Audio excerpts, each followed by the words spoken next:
The fire department in San Francisco is planning on banning helmet cams after footage came up of a firefighter, or I should say a fire truck, running over one of the victims of the Asiana crash. Now, the victim was a 16-year-old who was actually alive at the time. The coroner's report indicates that she was alive at the time. However, it was really difficult for firefighters to see her. The helmet cam did capture her. It was leaked online, and they used fire retardant to put out the fire, and in the process of doing so, they covered her from sight. So that's why the truck ran over her.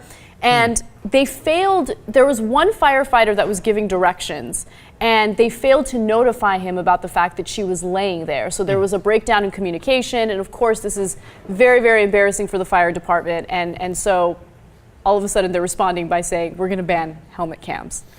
But they say, this is my favorite other stuff. Yeah. They say, no, we were going to ban helmet cams before. Back in 2009. Yeah, it's just we didn't get around to it for like a bunch of years, and just super coincidentally, when we got in massive trouble because of the helmet cams and we ran someone over, we decided to ban them immediately thereafter. But you see that it was just a coincidence. Oh, go. Why do they bother lying like that?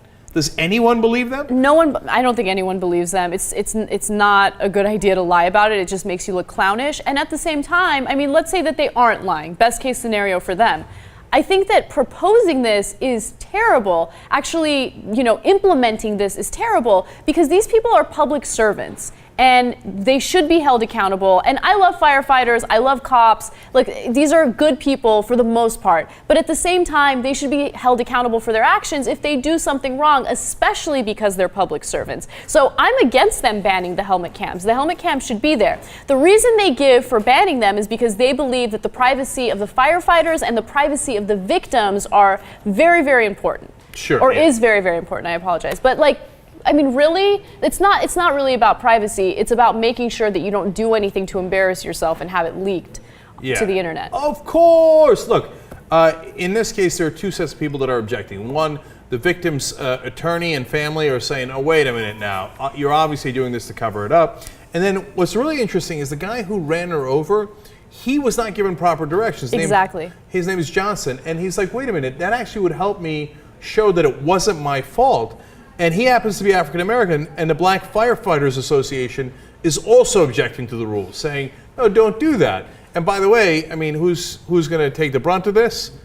I mean, if there's no evidence and they didn't have the video, I can guarantee you Johnson would have taken the brunt of it, right? Just because he was the guy who ran him over, and is there going to be a superior officer above him who's going to say, yeah, no, it was me. Could be. Look, there are a lot of brave people in the fire department, but usually in a bureaucracy, that's not how it works. So in this case, it actually, the fact that the camera there would have led to more justice. But isn't it funny that Big Brother, government, wants cameras recording everything we do? Right. But when it comes to recording what they do, they're like, whoa, take it easy with the camera.